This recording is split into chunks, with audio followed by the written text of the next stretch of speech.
Bonjour à tous. Merci d'être très ponctuels et nombreux pour cette table ronde sur le rôle de l'éducation aux médias et à l'information face au choc des opinions.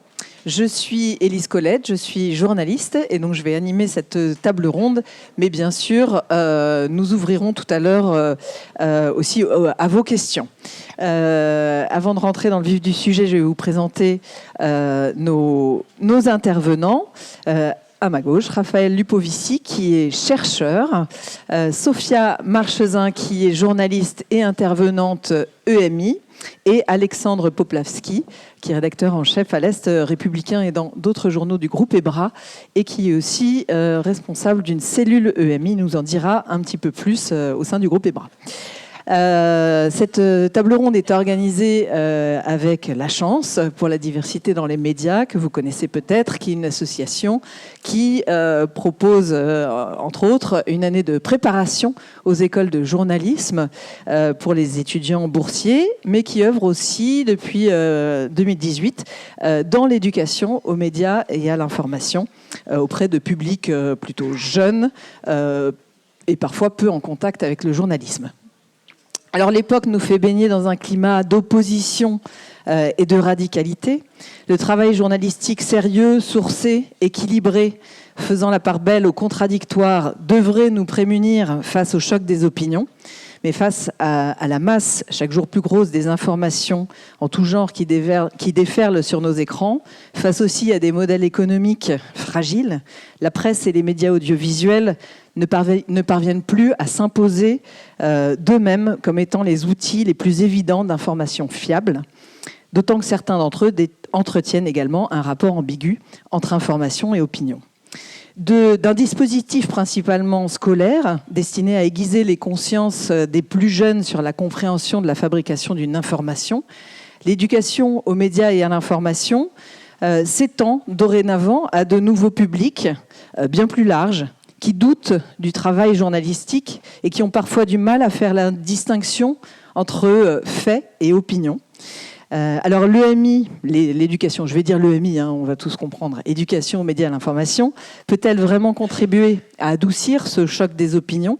Et quelle est son utilité auprès de publics défiants? C'est les questions qu'on va se poser ici avec mes intervenants. Alors je vais commencer par Sophia. Sophia, vous êtes journaliste depuis une quinzaine d'années, après être entrée d'ailleurs au CFJ et notamment grâce au programme de La Chance. Vous avez été grand reporter international au Moyen-Orient, au Japon, alors peut-être pas grand, mais reporter. Vous avez travaillé en radio, en presse écrite, et puis vous avez décidé il y a quelques années de vous réinstaller à la campagne. Vous habitez au pied des Pyrénées dans un village de 1000 habitants. Et en parallèle de vos piges que vous continuez de faire, vous êtes investi dans l'éducation aux médias et à l'information. Est-ce que vous pouvez d'abord nous dire, tout simplement, comment vous êtes arrivé à l'EMI et nous décrire un petit peu ce que vous faites en intervention EMI? Ok, donc merci. Bien. Pardon, je ne sais pas si vous m'entendez bien. Merci de me recevoir. Donc, Sophia Marchesin, moi je fais partie d'un collectif de pigistes qui s'appelle Champ Libre Occitanie.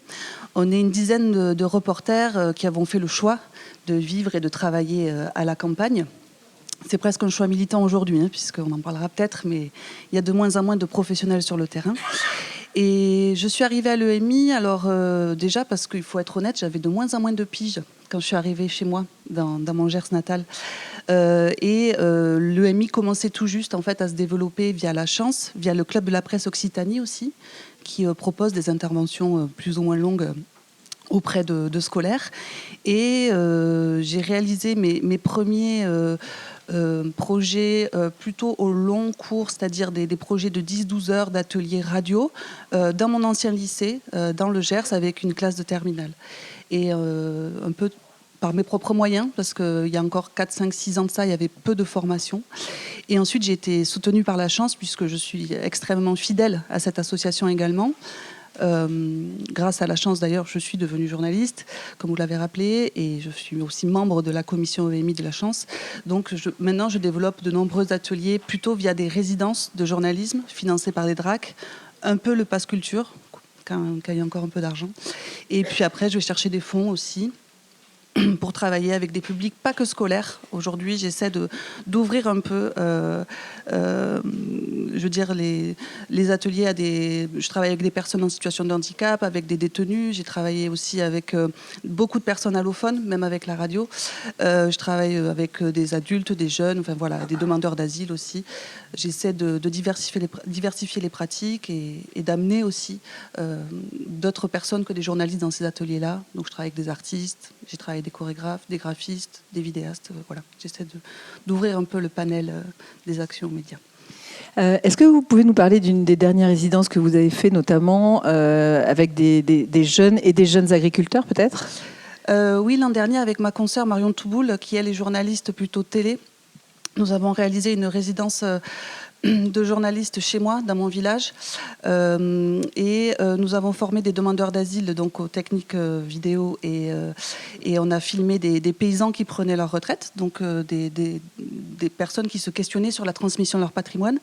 Sachant qu'aujourd'hui, je ne sais pas si vous êtes au courant, mais il y a quand même 150 fermes qui disparaissent chaque semaine, donc c'est quand même un enjeu qui nous concerne un peu tous. Et on a réalisé aussi un atelier EMI avec des jeunes d'un ITEP, c'est un institut thérapeutique pour des enfants en situation difficile. Et là, on a fait des podcasts radio. Et pareil, cette fois-ci, on allait voir des adolescents qui s'installaient à côté de ces jeunes, donc de futurs agriculteurs. Et c'était évidemment très intéressant de voir les liens entre ces ados qui vivent sur le même territoire, mais qui n'ont pas du tout conscience des enjeux autour des problématiques, notamment agricoles. Est-ce que vous avez un exemple pour revenir à notre sujet du choc des opinions, justement, quand on fait non pas se confronter, mais se rencontrer de publics qui sont sur le même territoire, mais qui ne se connaissent pas du tout? Qu'est-ce que vous avez pu constater de la part notamment des jeunes qui discutaient avec ceux qui allaient devenir agriculteurs? Mais je pense qu'on a tous des a priori, des préjugés. Vous entendez mon accent, vous avez forcément des images en tête, des clichés qui viennent en tête. Donc vous vous dites, tiens, elle vient d'où? Comment ça se fait qu'elle est journaliste? J'en sais rien. Enfin, on a tous des préjugés quand on rencontre une personne qu'on ne connaît pas ou avec une histoire différente. Donc forcément, ces jeunes, quand je leur propose d'aller voir des agriculteurs, ils me disent, ouais, non, c'est nul, on va s'ennuyer, qu'est-ce qu'on va faire sur une ferme et tout. Et puis, il y a un échange réel, en effet, sur l'émerveillement de voir que ces ados, ils ont 16 ans, ils montent sur le tracteur depuis qu'ils ont 5 ans, et ils sont hyper motivés, ils n'ont pas un jour de vacances. Et en face, il y a d'autres ados qui rêvent aussi peut-être de devenir agriculteurs après avoir fait ces actions EMI. Vraiment, hein, il y a peut-être des révélations qui... Et puis pareil, quand des demandeurs d'asile vont dans des fermes pour aller voir des agris, on a toujours ce cliché de les agriculteurs qui sortent jamais de chez eux, comment ils vont faire pour accueillir les étrangers. Donc oui, il y a forcément des a priori, mais en fait c'est ça aussi notre travail de journaliste, c'est d'aller au-delà de ces préjugés et donc d'amener aussi ces publics-là avec peut-être des a priori sur leurs voisins et voisines, de se dire tiens, comment vit l'autre, qu'est-ce que c'est la réalité de son quotidien. Et voilà, bon, c'est à ma petite échelle, moi en tout cas, c'est ce qui me semble important de transmettre en tout cas. Merci. Alors, Alexandre Poplavski, vous faites partie, vous allez nous en dire plus, mais des quelques groupes de presse qui comptent une cellule d'éducation aux médias en leur sein, donc le groupe EBRA. Est-ce que vous pouvez commencer par nous décrire un petit peu, enfin nous dire comment le groupe EBRA en est venu à s'investir dans l'éducation aux médias et à l'information? Ça a commencé il y a une dizaine d'années. J'avais 2 consoeurs qui travaillaient dans le monde de l'enfance et une écrivait, l'autre faisait des dessins.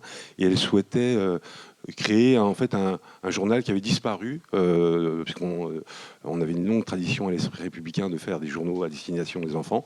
Donc on a relancé ce projet-là. Et puis en fait, année après année, on a commencé à structurer et il y a eu la bascule. Quand le Pass Culture est arrivé, on s'est dit qu'est-ce qu'on fait? Est-ce qu'on continue à aller piocher des collègues dans les rédactions, ce qui fragilisait un peu le fonctionnement des équipes?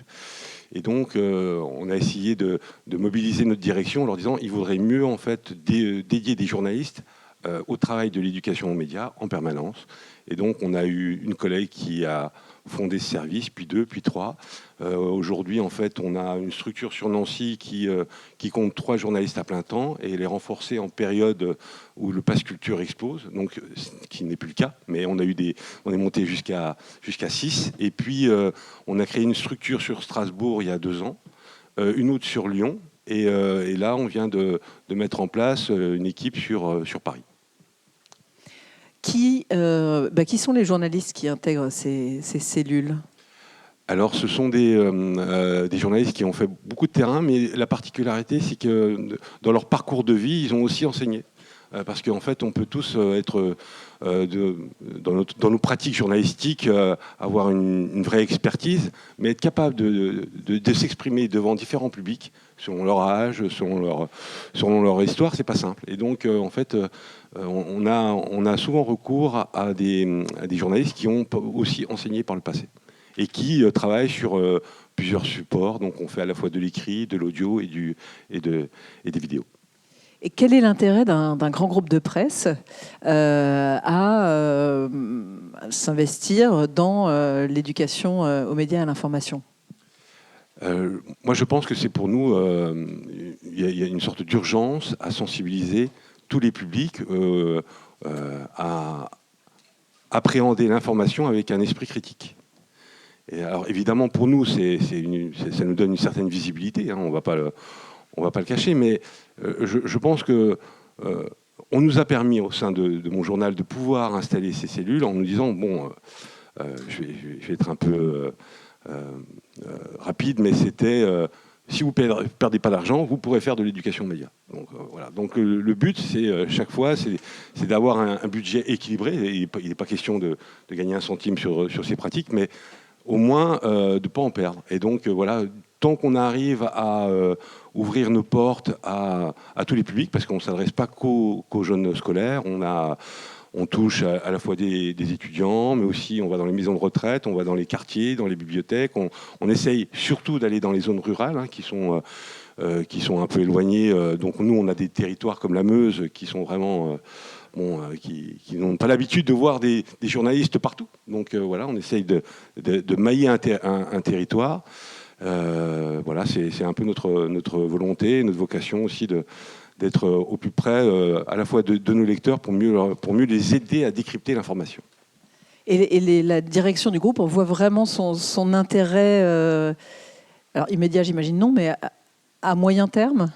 On a chaque année des groupes de travail où on a des réflexions et la finalité, c'est que tout le monde aboutit à la même conclusion. Il faut faire de l'éducation aux médias et à l'information. Voilà. Maintenant, il faut se donner les moyens. Et ma grande tristesse, c'est de voir plein de journaux qui ont cette envie au départ et qui, faute de budget, je pense qu'il y a aussi des craintes qui sont infondées, n'osent pas s'aventurer sur le terrain de l'éducation aux médias. Et à mon avis, c'est un enjeu qui devrait être au cœur des réflexions de tous les journaux. Quelles sont les craintes ? Elles sont financières. Voilà. C'est comment on mobilise un journaliste toute l'année pour faire de l'éducation aux médias. Alors, Raphaël Lipovici, vous êtes chercheur, vous étudiez les rapports entre les citoyens et les médias. Votre thèse portait en particulier sur les gilets jaunes. Et c'est vrai que cette période de troubles sociaux est particulièrement intéressante parce qu'elle a été une forme de révélateur pour un certain nombre de journalistes, qu'il existait une défiance face à leur travail. Certains d'entre eux ont été mal accueillis sur les ronds-points. Les slogans des gilets jaunes pendant les manifestations ciblaient parfois les médias comme membres d'une élite aveugle et méprisante. Qu'est-ce que vous pouvez nous dire de cette prétendue radicalité des gilets jaunes contre les journalistes ? Bon, tout d'abord, merci beaucoup pour l'invitation. Parce que ça remonte quand même à 2 ans, ma soutenance de thèse remonte à 2 ans, donc c'est un travail qui date un petit peu, et c'est aussi quelque chose, un mouvement dont on va bientôt fêter les 10 ans dans quelques années. Donc il faut aussi se rappeler que ce qu'on a pu raconter sur la manière dont les Gilets jaunes percevaient les médias était parfois... J'ai pu montrer que c'était aussi incomplet parce que cette radicalité, elle était beaucoup plus nuancée quand on explore tout d'abord la diversité des gilets jaunes. Il n'y a pas un gilet jaune qui ressemble à un autre. C'était un mouvement très pluriel qui a agrégé, et c'était la grande réussite de ce mouvement, qui a pu agréger finalement des couches très variées de la population française. Il pouvait y avoir des petits chefs d'entreprise, mais aussi des gens beaucoup plus précaires, des gens de gauche, des gens de droite, très peu de gens du centre, ça c'est vrai.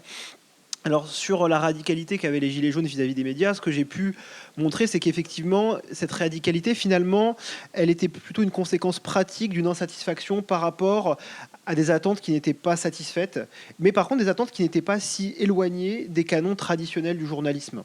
Un exemple que je peux donner, c'est que quand j'ai fait beaucoup d'entretiens avec des Gilets jaunes, et que quand je leur demandais ce qu'ils attendaient des médias, très souvent revenait la question de l'objectivité, de la neutralité, de l'honnêteté, qui sont des canons très traditionnels dans le journalisme, alors que en pratique, les médias que les Gilets jaunes consommaient étaient des médias qui affichaient beaucoup plus ouvertement un positionnement, une situation et une radicalité politique qui renvoie à un modèle du journalisme qui existe, le modèle du journalisme radical, qui a une longue tradition, du journalisme militant, qui accompagne les luttes sociales, qui fait du journalisme depuis les luttes sociales. Or, si c'était ce modèle-là qui a pu satisfaire en pratique les Gilets jaunes, en théorie, on va dire plutôt, les Gilets jaunes avaient des attentes qui renvoyaient plutôt à un modèle traditionnel du journalisme de surveillance, c'est-à-dire des médias puissants institutionnellement, mais qui jouent un rôle de contre-pouvoir. Donc c'est ça que j'ai pu voir, et effectivement, en termes de radicalité également, ce que je pourrais dire, mais je ne veux pas non plus anticiper sur la prochaine question, c'est que les Gilets jaunes pouvaient être effectivement très virulents vis-à-vis des médias. J'ai envie de dire, ils ont rendu aussi, en quelque sorte, ce qu'ils ont pu percevoir dans le traitement médiatique dont ils ont fait l'objet, et notamment, et je pense qu'on y reviendra sur la question de l'opinion, la manière dont les éditorialistes ont parlé des Gilets jaunes, et qui, à mon avis, a vraiment gravement nui à l'image, à la réputation des médias auprès de ce mouvement. Mais quand les Gilets jaunes rencontrer des journalistes, et ça m'a fait un peu penser à l'anecdote de Sophia sur les agriculteurs sur lesquels on va se faire des idées, mais quand on les rencontre, ça se passe mieux pour la rencontre qui permet de renouer un lien. Quand les Gilets jaunes ont pris le temps de rencontrer des journalistes, et j'ai envie de dire aussi quand les journalistes ont pris le temps de parler aux Gilets jaunes et de parler de leur activité aux Gilets jaunes, et pas n'importe quel journaliste, ça a pu, sous certaines conditions, renouer un lien. Alors, vous le disiez, les Gilets jaunes ont été surpris ou choqués de leur représentation dans les médias, on va dire, mainstream. Et ils se sont donc, c'est ce que vous me disiez un petit peu, ils se sont donc intéressés justement à la fabrique de l'information, au fonctionnement des médias. Et certains se sont même mis à faire en fait de l'EMI au sein des Gilets jaunes. Quel type justement d'éducation aux médias vous avez pu constater ? Alors, je dirais qu'il y a deux formes d'éducation aux médias qu'on peut observer parmi les Gilets jaunes. Une première qui se rapprocherait un petit peu de l'EMI que vous connaissez bien, qui est qu'un certain nombre de Gilets jaunes ont pu assumer dans le mouvement de faire des formations auprès de leurs camarades, notamment lors des assemblées générales. Il y avait beaucoup de formations et j'avais pu rencontrer... Alors, c'était rarement des journalistes. J'avais pu rencontrer notamment un monsieur en Haute-Savoie qui avait un parcours absolument incroyable. C'était un fils d'ouvrier qui est rentré au Parti communiste quand il était jeune et qui a eu une expérience d'ascension, on va dire, sociale par les études, où il est devenu éducateur spécialisé. Il a fait un master de sociologie. Il a découvert la sociologie, notamment la sociologie des médias. Il s'est pris de passion pour cette question des médias. Il avait une connaissance... c'était de tous les gens que j'ai pu rencontrer, j'ai notamment eu des Gilets jaunes qui avaient fait des doctorats. C'était celui qui connaissait le mieux la sociologie des médias. C'était le seul qui était capable de citer d'autres sociologues des médias que Pierre Bourdieu ou Noam Chomsky. Il connaissait des gens comme Alain Cardot, qui ne sont pas des gens très connus auprès du grand public. Et il avait eu une formation avec Franck Lepage en éducation populaire, et il assurait auprès des Gilets jaunes des formations sur la question notamment de l'actionnariat médiatique.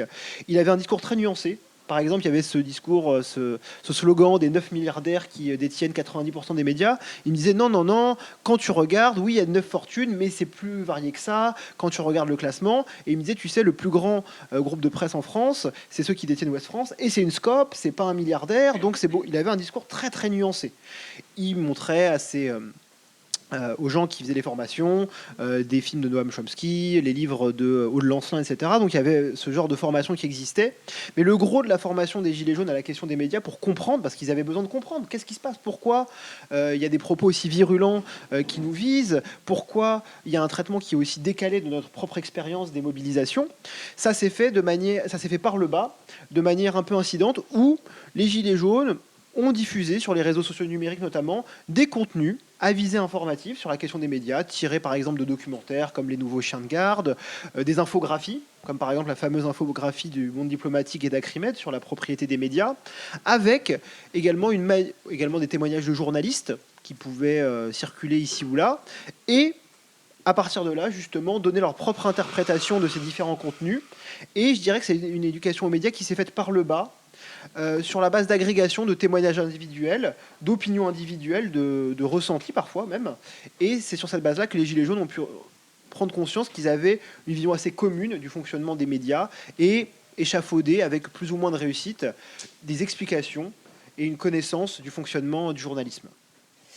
Alexandre, pour rebondir un petit peu sur cette période en presse quotidienne régionale, évidemment, qui a été assez marquante, est-ce que vous diriez qu'elle a aussi été pour les journalistes, justement, une forme de retour à l'éducation aux médias et qui se sont sentis...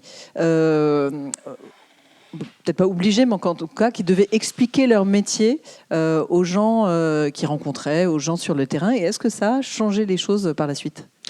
Alors des fois, on n'avait pas le choix, hein, parce qu'il m'est arrivé souvent avec ma voiture pain d'air, puisqu'il y avait mon nom dessus, du journal, d'être bloqué pendant 1 heure, 2 heures sur un rond-point. Et donc, voilà, je les mettais à profit à discuter avec les Gilets jaunes à chaque fois pour parler du traitement médiatique. Moi, ce que j'ai quand même perçu, c'est qu'il y avait une vraie volonté des rédactions de comprendre ce qu'il y avait derrière ce mouvement, et puis d'aller au-delà du rond-point, c'est de voir en fait le vécu, l'existence, d'où venait en fait ce cri. Et donc, on a consacré énormément de reportages sur des personnalités, sur voilà, qu'est-ce qui les amenait à se rassembler autour d'un rond-point et en fait à mener un travail qui était collectif, puisque visiblement leur expression, leur doléance était commune. C'était pas juste un qui était plus habile et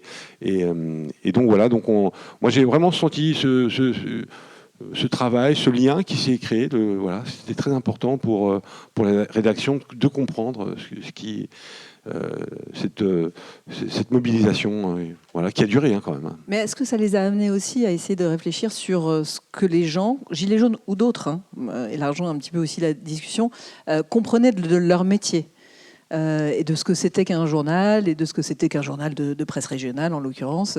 Est-ce que ça c'est un travail que les journalistes, est-ce que vous voyez un changement dans la manière dont les journalistes abordent cette problématique, au-delà de ceux qui sont investis dans l'éducation aux médias, justement?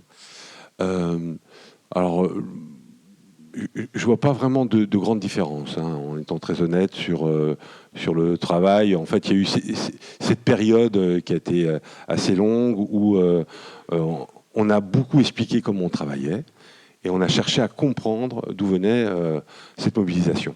Et puis, évidemment, les années passant, et les mouvements se multipliant, puisque voilà, je n'ai pas le sentiment que les rédactions soient plus sensibilisées maintenant après la vague des Gilets jaunes.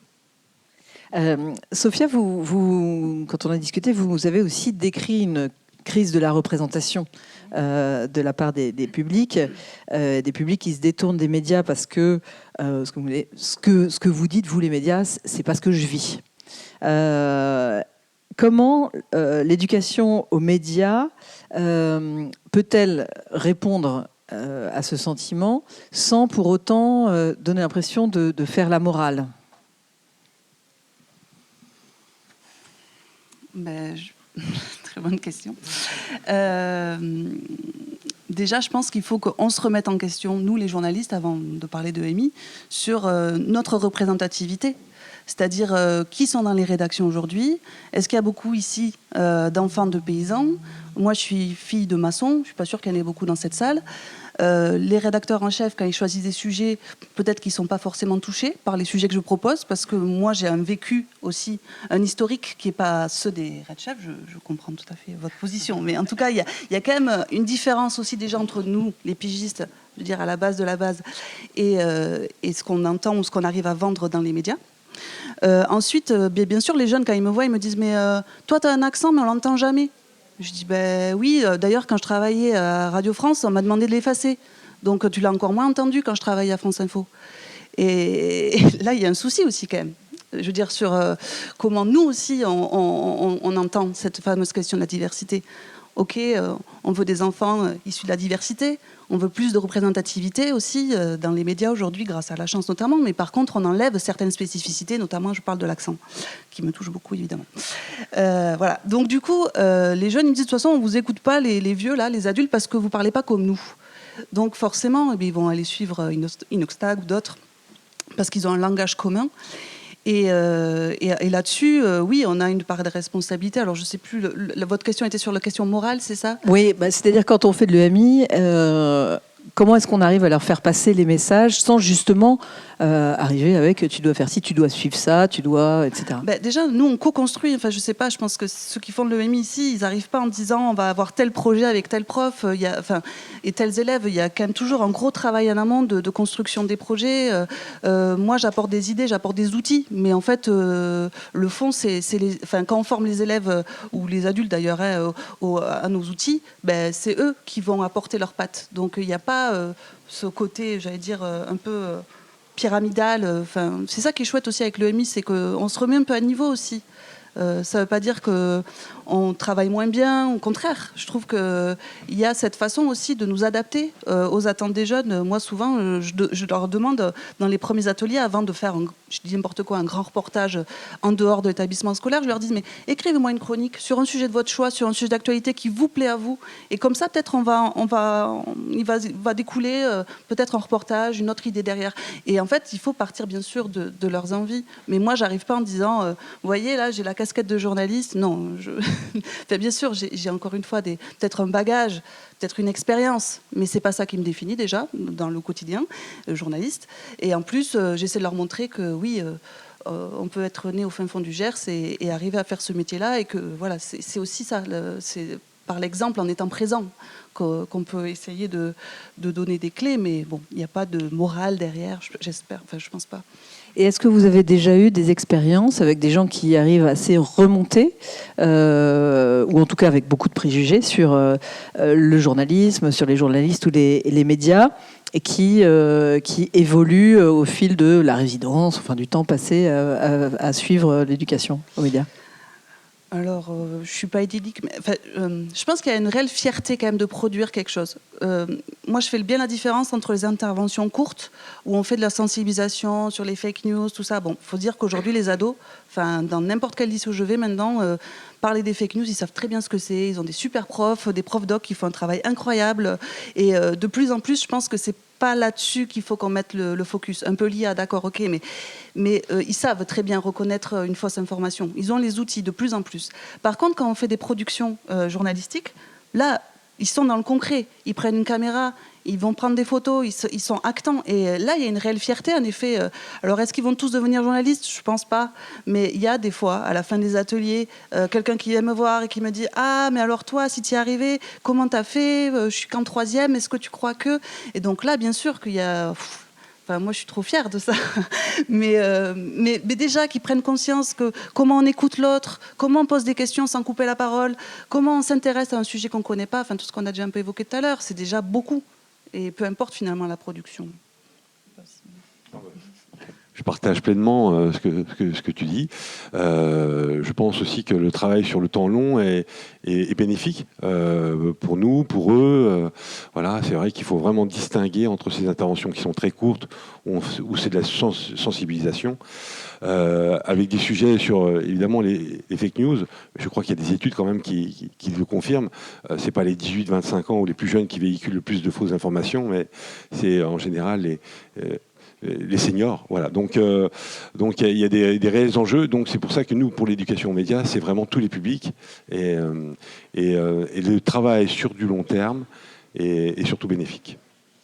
Vous avez dit que vous avez constaté une augmentation forte de la demande. Justement, les demandes, elles viennent d'où essentiellement ? En fait, le fait qu'on ait commencé à travailler auprès des écoles, on est consulté maintenant sur des projets en rencontre. Là, par exemple, on a un projet avec la PJJ à la fois pour les jeunes qui sont en phase de reconstruction, et puis à la fois avec le personnel aussi qui est un peu démuni pour expliquer comment fonctionne l'information et comment elle circule. On est en train de mettre en place aussi un projet avec un centre de réadaptation pour jeunes enfants lourdement handicapés, qui en fait s'enferment en plus dans une bulle informationnelle. Et donc on est là aussi pour les aider à prendre un peu de distance par rapport aux flux d'informations sur lesquels ils sont envahis par rapport aux réseaux sociaux. Et puis on a aussi le monde de l'entreprise, en fait. Le monde de l'entreprise qui est impacté par des retours sur leur image. Et donc là aussi, on imagine pousser le curseur à faire des formations qui sont dites Calliope. Raphaël, pour revenir un peu à cette question du choc des opinions, vous avez sous-entendu qu'il y avait une conception un peu politisée d'éducation aux médias et à l'information, puis c'est peut-être ce que vos futurs travaux peuvent vous montrer. Est-ce qu'il est possible de la dépolitiser, notamment par rapport à des publics qui perçoivent l'EMI comme institutionnel, comme un discours dominant ? Alors, je ne me suis pas intéressé à la question de savoir ce que les Gilets jaunes pensaient de l'EMI, parce que je pense pas que c'est... Alors déjà, c'était le mouvement 2018-2019, c'était beaucoup moins développé à l'époque, et encore moins développé auprès des publics autres que scolaires. Déjà, actuellement, même s'il y a beaucoup d'initiatives qui sont menées pour faire de l'EMI en dehors des écoles, ça reste quand même un peu le parent pauvre de cette pratique, qui est très focalisée sur les scolaires pour des raisons assez évidentes. Donc eux, effectivement, je ne pense pas qu'ils avaient vraiment une conception, et même s'ils savaient ce que c'était l'EMI, je ne pense pas, ou alors peut-être certains qui étaient parents et dont les enfants étaient peut-être dans des classes pilotes à l'époque, je ne sais pas. En tout cas, sur la question de la politisation, si on voulait justement qu'une éducation aux médias puisse toucher ce genre de public très militant, très engagé, je pense que la dernière chose à faire, ce serait justement de dépolitiser l'EMI. Il faudrait pour moi au contraire la repolitiser en assumant sa politisation, en assumant le fait qu'elle est toujours située. On ne peut pas, il n'y a pas d'EMI générique qui conviendrait à tous les publics, qui soit une EMI universelle. Très clairement, ce qui pourrait fonctionner notamment avec ce genre de public, je pense, c'est aussi un peu leur donner. C'est-à-dire que quand Alexandre parlait justement de ses rencontres avec les Gilets jaunes, pour déjà les comprendre, c'est vrai, et essayer de leur faire comprendre l'activité de journaliste, ça effectivement, c'est quelque chose qui est louable et qui peut fonctionner, mais il peut fonctionner à condition qu'il y ait un langage commun. Et ce langage commun, c'est le langage de la politique, et notamment le langage politique de la question des luttes. Ce qui avait pu fonctionner, par exemple, dans la manière dont les Gilets jaunes ont pu comprendre le journalisme et donc faire par eux-mêmes leur propre éducation aux médias, c'était par l'expérience, et notamment quelqu'un qui m'a raconté qu'un jour, c'était à Montpellier, et il y a donc une manifestation de Gilets jaunes, et là il rencontre une pigiste de BFM TV qui est en larmes. Il va la voir pour qu'est-ce qui se passe, et elle lui raconte, elle dit bah voilà, moi ma rédaction, ils m'ont demandé de faire en gros 5 minutes de Gilets jaunes et 5 minutes de gens anti-Gilets jaunes. Problème, c'est que je ne trouve pas de gens anti-Gilets jaunes, et ma rédaction, ils me mettent la pression pour que j'en trouve. Et elle était entre le marteau et l'enclume, parce que d'un côté, il y avait les Gilets jaunes qui la prenaient donc pour une agente de BFM TV, entre guillemets, qui n'était pas très sympa avec elle, ce qui a existé malheureusement, et sa rédaction qui lui disait non, trouve des gens anti-Gilets jaunes. Et là, effectivement, ça a pu faire prendre conscience à cette personne que les journalistes qui étaient sur place étaient des gens finalement un peu comme eux. Il y a un collègue qui s'appelle Alexandre Rejoux qui a fait un article justement sur la manière dont les journalistes, en allant au contact des Gilets jaunes, ont pu se poser eux-mêmes des questions sur leur propre hiérarchie interne, sur le fait que c'est pas une même chose d'être pigiste que d'être rédacteur en chef.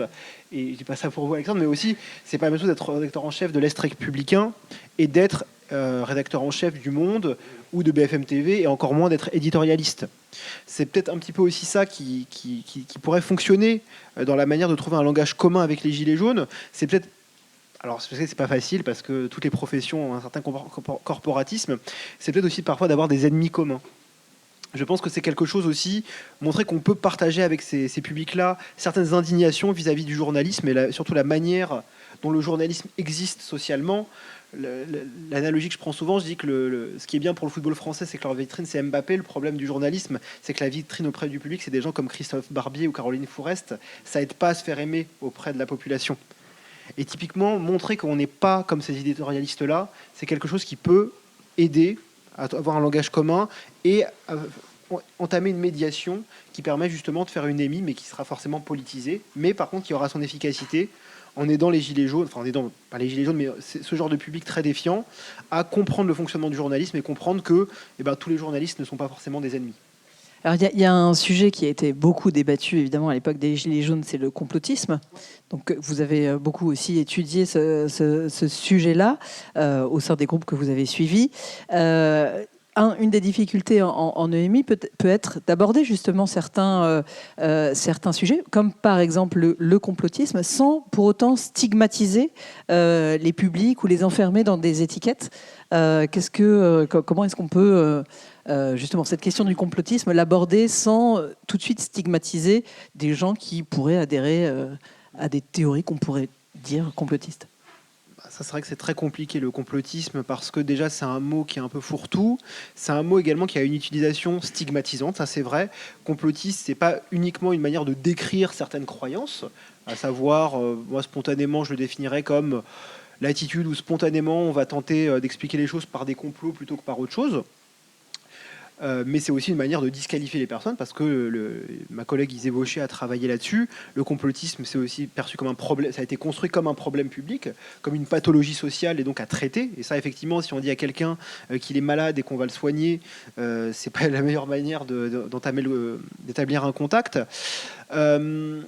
Sur la question du complotisme parmi les Gilets jaunes, alors c'était présent. Ça, je ne vais pas dire que c'était pas présent, ce serait complaisant et bête de dire que c'était totalement absent. Il y en avait.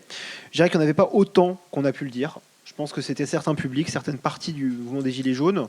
C'est notamment dû au fait que quand il fallait comprendre le mouvement au tout début, on a fait appel à des approches que moi j'aime pas beaucoup, des approches très cognitivistes qui vont expliquer des croyances fausses par des biais cognitifs dans la tête, etc., qui auraient des tendances au complotisme, qui est une manière encore une fois de dépolitiser cette question. Ce que je peux dire, c'est que moi la manière dont j'ai abordé la chose, c'était vraiment d'adopter, on va dire, une vision très neutre de ce que peut être le complotisme, c'est-à-dire juste le fait d'échafauder des explications par le complot sans préjuger de leur fausseté ou de leur vérité. Et ça, effectivement, c'est aussi une difficulté, c'est que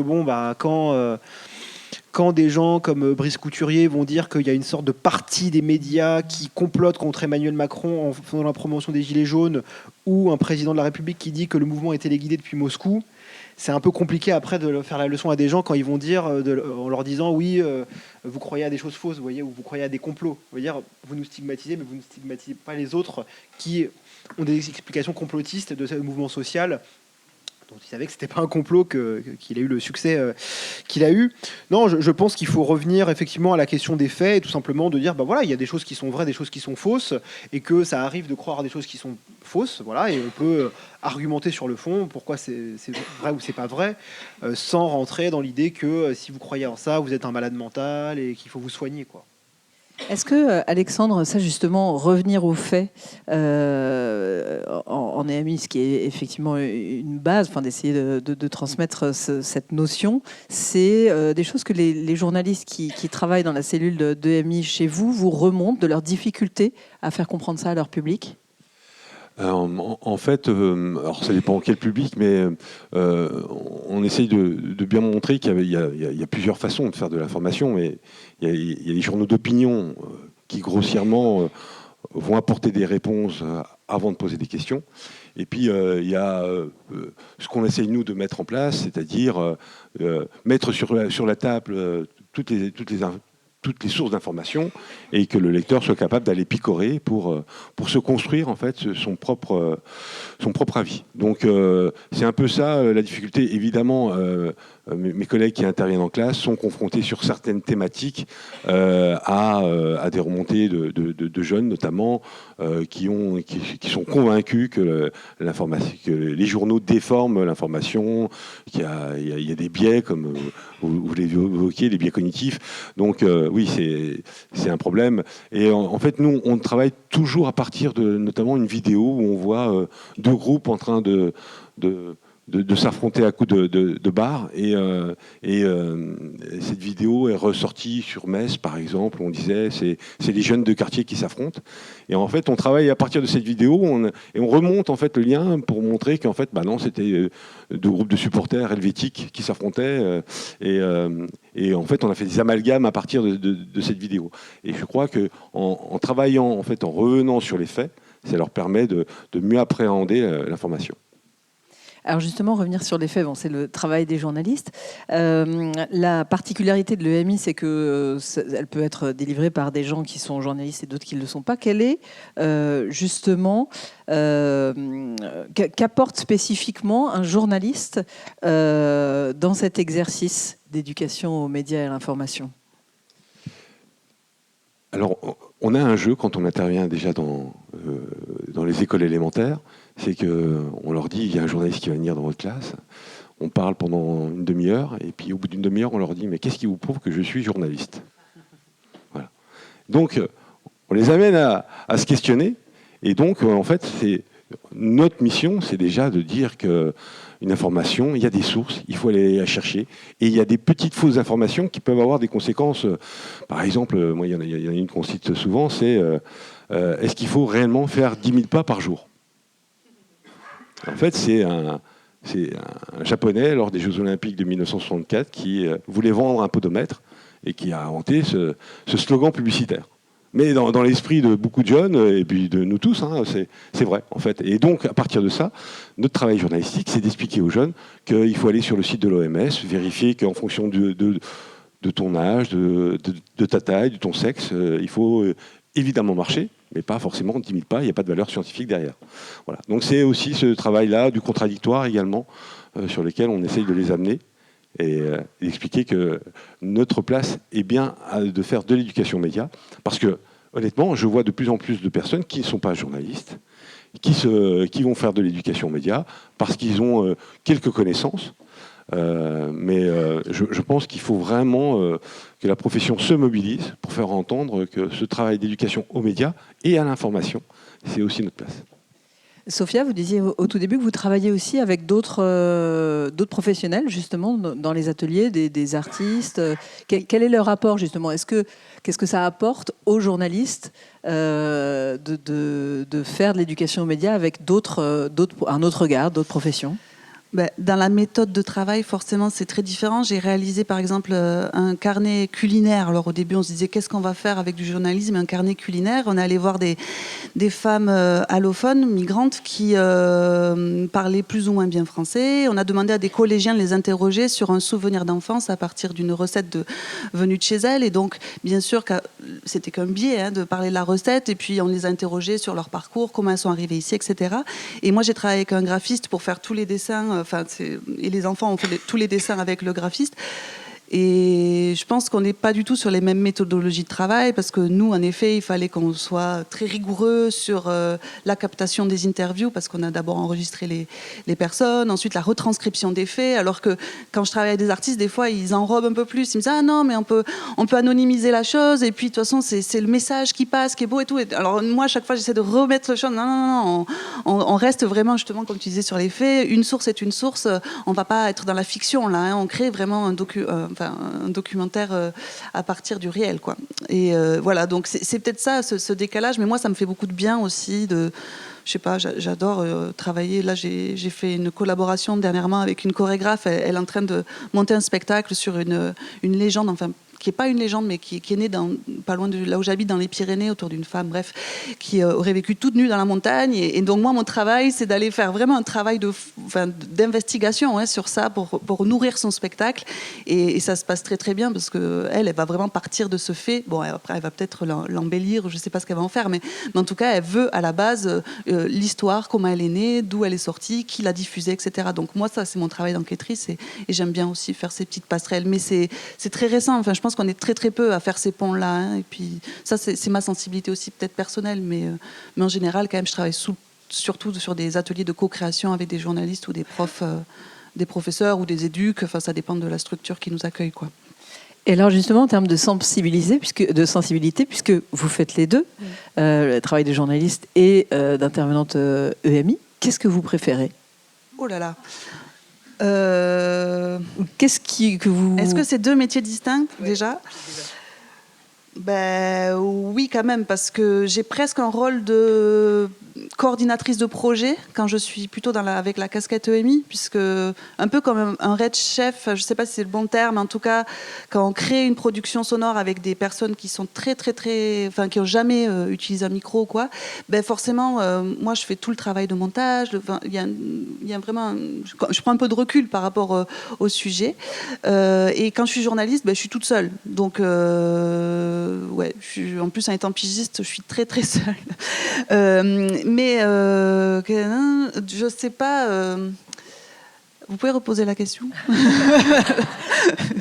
Qu'est-ce que vous préférez faire ? Qu'est-ce que je préfère en tout cas, ce qui est chouette avec les actions EMI, c'est que quand même, ça m'amène de nouvelles idées de reportage. Hein.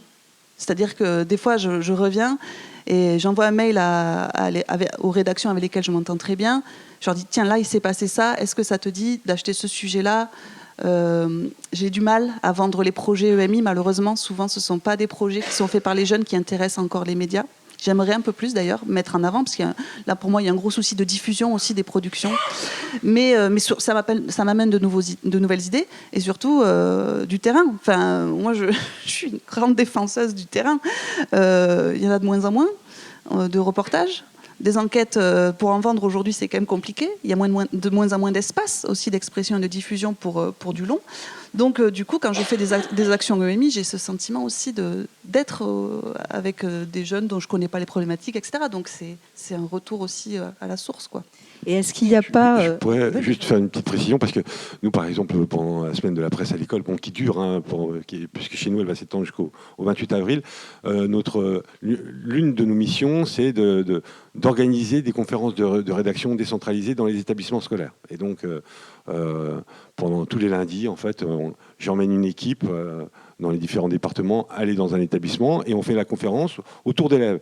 Et à l'issue, en fait, on leur demande déjà quel est le sujet qui a retenu leur attention, et puis surtout, quel est le sujet dont ils auraient aimé qu'on évoque. Et c'est assez surprenant déjà, puisque ça montre qu'il y a déjà un décalage générationnel, et puis ça c'est la première des choses. Et puis la deuxième, c'est que j'ai eu aussi le retour moi des équipes qui au départ, elles sont un peu chagrins de se dire qu'est-ce qu'on va encore en faire dans un établissement scolaire. Et à l'issue, elles me disent c'est quand même une bonne idée, il faudrait qu'on le fasse aussi avec nos lecteurs. Donc ça ouvre plein de portes, et je trouve que c'est pour le bien commun intéressant.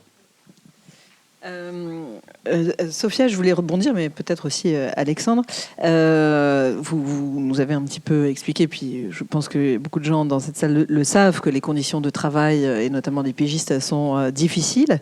Est-ce qu'il n'y a pas justement un paradoxe à enseigner un métier, ou en tout cas à promouvoir un métier dont les conditions d'exercice se dégradent ? Bien sûr, on se pose tous la question de la professionnalisation de l'EMI. Est-ce que je suis en train de faire encore, justement, je posais la question tout à l'heure, est-ce que je suis encore journaliste, est-ce que je suis prof, est-ce que c'est encore du reportage, pourquoi à la commission de la carte de presse on ne nous reconnaît pas comme journaliste, mais c'est justifié, hein. Je veux dire, c'est un débat, je veux dire, c'est ouvert, je suis pas en train de dire que c'est blanc ou noir, hein. Mais oui, c'est des questions qu'on se pose. Bien sûr, comme je disais au début, c'est quand même aussi une façon d'avoir un revenu parfois aussi quand on est pigiste, de faire de l'EMI. Parce que vendre une pige, moi je travaillais beaucoup plus quand j'étais à Tokyo que dans Gers, ça je vous le dis. Hein. Donc du coup, c'est quand même compliqué aussi d'arriver à boucler les fins de mois, surtout quand on a fait le choix de vivre à la campagne. Mais voilà, non, oui, c'est... Oui, je ne sais pas si vous voulez rajouter. Moi je trouve que c'est totalement pertinent. Moi je crois à la professionnalisation de l'EMI, parce que on ne peut pas... laisser les équipes qui travaillent sur le terrain toujours être handicapées par un journaliste qu'on va retirer, donc pour aller faire ces missions. Donc j'y crois pour ça, pour l'expertise, pour l'expérience, et pour la défense aussi, parce que c'est un vrai métier d'enseigner l'éducation aux médias et à l'information. Et donc c'est un vrai sujet aussi que la commission de la carte de presse ne renouvelle pas en fait la carte à des journalistes qui se spécialisent là-dedans. Ça, c'est un vrai Chez sujet. vous, par exemple, les journalistes qui sont dans la cellule Alors, nous, EMI... comme en fait, on fait partie de ce cadre-là. Nous, on peut renouveler leur carte, mais je pense à tous ces indépendants, tous ces pigistes qui se retrouvent en difficulté, en fait, voilà, qui essayent de s'ouvrir de nouveaux horizons professionnels, parce que c'est vrai que la situation du monde de la presse est très compliquée, et je trouve que c'est inadmissible que cette carte de presse ne soit pas renouvelée aux collègues qui font de l'EMI.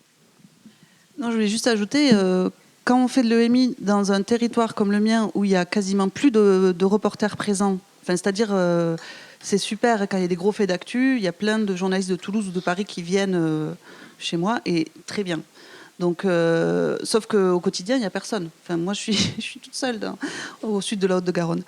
Et donc, quand on crée des actions EMI, là, on l'a vu avec le dernier projet qu'on a fait, notamment avec les agriculteurs, en fait, on est en train de créer un nouvel espace médiatique. C'est-à-dire qu'on a créé une chaîne YouTube, elle a cartonné, franchement. Les vidéos, elles ont bien circulé. Et les gens nous disent, mais en fait, là, tu es en train de créer un média. Je dis, ben non, c'est une action EMI. Donc, du coup, peut-être qu'il y a un vide aussi à combler. Alors, je ne sais pas si c'est le bon. Hein. Moi, je préférerais qu'il y ait des médias locaux qui ne disparaissent pas. Je préférerais que la Dépêche du Midi ne rachète pas tous les médias régionaux, enfin locaux. Je préférerais qu'il y ait des rédactions à Paris qui nous embauchent un peu plus pour faire plus de reportages. Hein. Mais par contre, il y a une réalité, c'est qu'il y a un vide énorme et que les actions EMI peuvent parfois pallier à ce vide. On le voit concrètement quand je fais une sortie de résidence et que la salle de cinéma est tellement pleine qu'on est obligé de faire une deuxième séance pour que les gens puissent venir. Et ben, je me dis, ah ouais, là, il y a une attente. Il y a une attente et donc il faut à un moment que soit on revient sur le terrain, soit on crée des médias, soit on fait plus d'actions EMI. Mais il y a en tout cas une attente. Je change un tout petit peu de sujet pour poursuivre sur vos travaux actuels, Raphaël, donc sur l'utilisation des images par les citoyens. Et vous travaillez particulièrement sur les violences policières.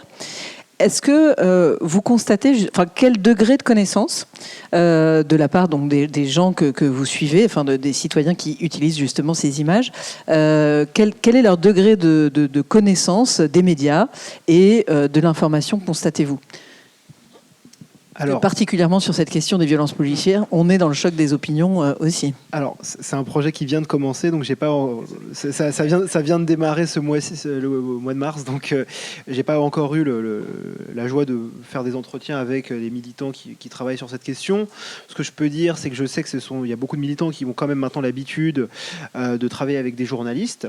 Il y a aussi beaucoup de journalistes qui viennent de ce monde-là. Je pense notamment aux gens du Bondi Blog, qui s'est créé justement en réponse aux émeutes de 2005 et pour également donner une autre image des banlieues. Donc il y a quand même également des journalistes parmi eux. Il y a aussi des gens de ce milieu-là qui sont devenus journalistes, qui viennent de ces milieux populaires et racisés, qui permettent justement peut-être de faire passer l'information sur le monde journalistique. Si je reviens à mon enquête précédente justement sur les Gilets jaunes, parce que je suis un peu obligé aussi de prendre là où j'ai du matériau d'enquête, je dirais que la connaissance du monde du journalisme, elle était très variable. Elle dépendait beaucoup de qui étaient les personnes et notamment du niveau, on va dire, de politisation, plus que du niveau d'éducation d'ailleurs. Il y avait en gros 3 manières de comprendre le monde des médias. Il y avait effectivement une manière, on va dire, relativement académique, par des connaissances, en lisant peut-être pas des chercheurs, mais en lisant des journalistes, en lisant des ouvrages spécialisés sur le fonctionnement du journalisme. Il y avait également une manière, on va dire, spontanément ancrée dans la vision de classe. C'est une dame qui m'avait, parce que je leur demandais, voilà, vous me dites que les médias vous ont maltraité, mais comment vous l'expliquez ? Moi, il y avait une dame qui m'avait dit en Bretagne, qui venait d'un milieu très populaire, qui m'avait dit parce que c'est l'argent qui domine le monde, pas le mien, parce que moi, j'en ai pas. Donc forcément, les médias aussi. Il y a également le schème de la subordination salariale, qui est une manière assez spontanée de comprendre. Il y a un patron, et le patron donne des ordres, et c'est celui qui paye l'orchestre qui choisit la musique. Ce qui n'est pas tout à fait vrai dans le monde du journalisme, même si parfois, malheureusement, on a des cas, dernièrement, on a eu des cas dans certains médias où ça s'est passé comme ça. Donc c'est ce fonctionnement-là. Par contre, ce qui était très inégalement présent, c'était surtout la compréhension de la hiérarchisation du monde journalistique. Ça, c'est vrai qu'il y avait parfois des difficultés à comprendre que la personne qui est sur place n'a qu'un contrôle très relatif sur le produit final, déjà, parce que il peut y avoir des intermédiaires. Et puis, en plus de ça, il y a aussi des contraintes qui sont des contraintes de temps, des contraintes de moyens, etc. Et ça peut être aussi des contraintes d'accès que les Gilets jaunes n'ont pas forcément facilité pour des raisons à la fois intentionnelles qui étaient que parfois ils ne voulaient pas parler aux journalistes, qui pouvaient être aussi des raisons plus structurelles parce que les journalistes, alors après voilà, je pars toujours sur le contrôle de mes interlocuteurs qui sont spécialisés, mais il y a ce qu'on appelle en sociologie les routines journalistiques, on a des contraintes de temps et donc on doit faire vite, on a des sortes de recettes toutes faites, et la recette toute faite, si j'ai bien compris, quand il y a un mouvement social, c'est je vais parler au porte-parole. Le problème c'est que les Gilets jaunes, ils n'avaient pas de porte-parole, pas toujours. Donc des gens, des petits malins, ont voulu se faire passer pour des porte-parole. Les journalistes, pas par malveillance, mais juste parce que c'était dans leur habitude, ils ont été voir le porte-parole. Sauf que quand les Gilets jaunes ont vu l'article, mais c'est qui ce type, d'où il parle en notre nom, etc.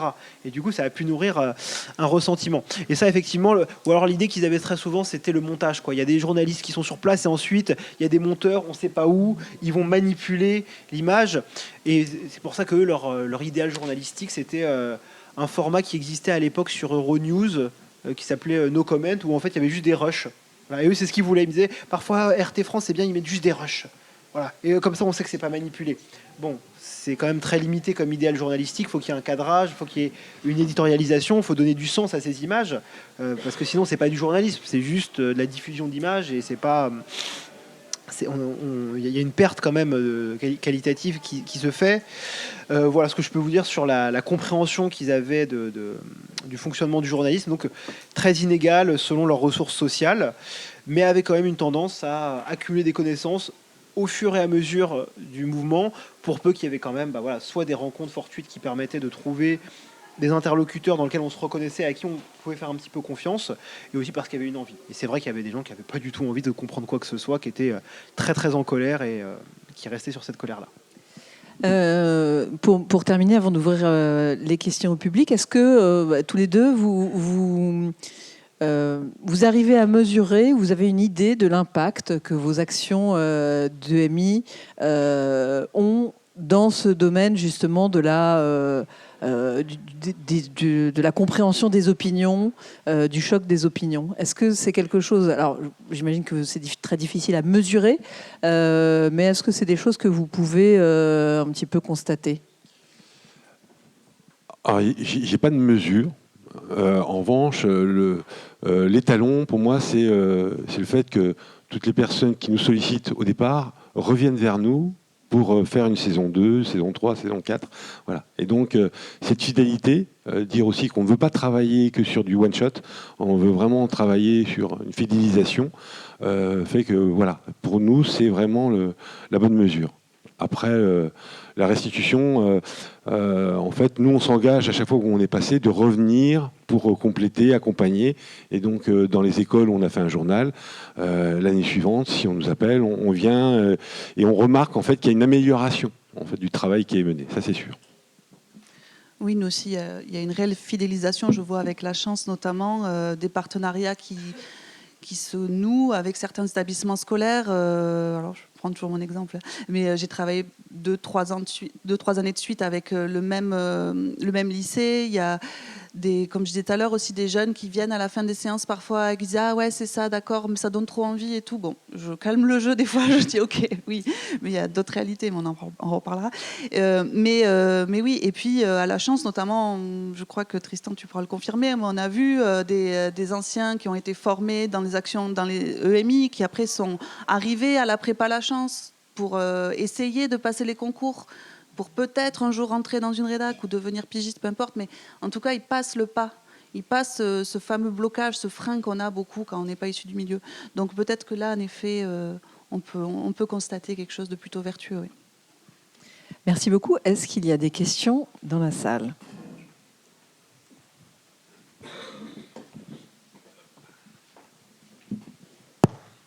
Merci Élise. Gilles Bruno de l'Observatoire des médias et de l'EMI, l'École des métiers de l'information. Je voulais savoir si vous aviez perçu une différence, entre guillemets, sur la réception des intervenants EMI depuis que 2022, depuis 2022, il y a cette CCP, cette certification des branches de la CPNEF audiovisuelle et de la presse qui s'appelle « Éduquer aux médias et à l'information ». Donc en 2022, c'était 8 instituts de formation qui pouvaient certifier des journalistes qui avaient déjà de l'expérience et qui ensuite voulaient se certifier en éducation aux médias. Là, en ce moment, c'est 7 et bientôt 8, très bientôt. Est-ce que vous parliez de la reconnaissance, entre guillemets, que les pratiquants d'éducation aux médias pouvaient avoir ou pas? Est-ce que cela peut aider et est-ce que vous avez perçu que ça aidait ou pas? Voilà, tout simplement. Alors, nous, on a commencé cette année en fait à permettre aux personnes qui font de l'éducation média dans nos titres d'entrer dans un parcours. Donc, ils commencent là, mais en fait, ils étaient très très motivés pour certifier un peu leurs connaissances et d'avoir. En fait, l'important, c'est d'avoir une base consolidée, des bonnes pratiques et puis des idées, de les partager. Voilà, c'est essentiel pour nous d'intégrer ces cursus, en tout cas.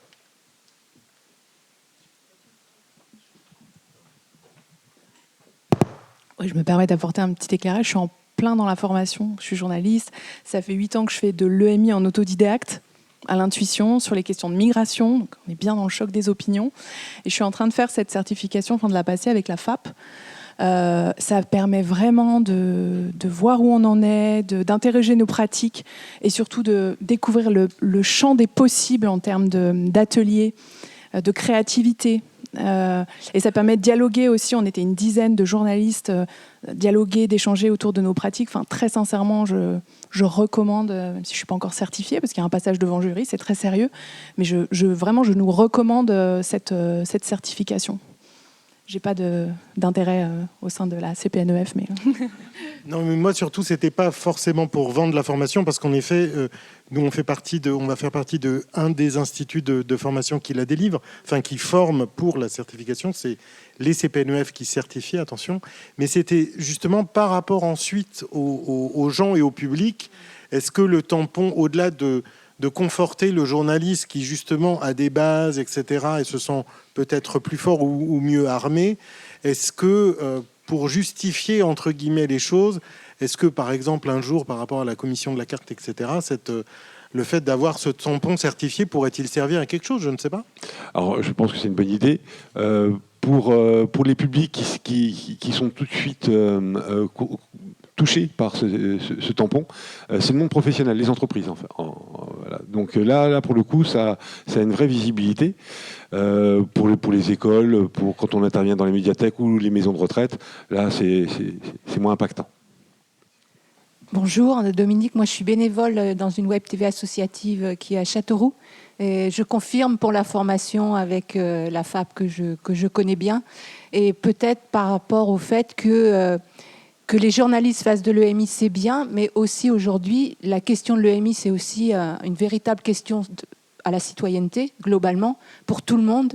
Et l'importance qu'il y a, c'est aussi d'ouvrir des réseaux et des acteurs qui sont aussi en dehors des sphères du journalisme. Donc, nous, avec la formation de la FAP, on s'adresse aussi à des acteurs de l'éducation populaire qui croisent aussi beaucoup des jeunes et qui pratiquent des méthodes qui ont aussi l'habitude de co-construire des projets et de rendre ceux qui sont en formation, de les rendre acteurs. Et ce que vous évoquiez par rapport au fait que quand on produit quelque chose de façon collective, ça apporte énormément à ceux qui participent, c'est vrai. Par contre, c'est un petit problème aujourd'hui, c'est que ça ne coûte pas forcément le même prix, surtout quand on n'a pas des médias qui peuvent payer les acteurs où il n'y a pas beaucoup de salariés et qui n'ont pas les moyens de le faire sans avoir un apport financier extérieur.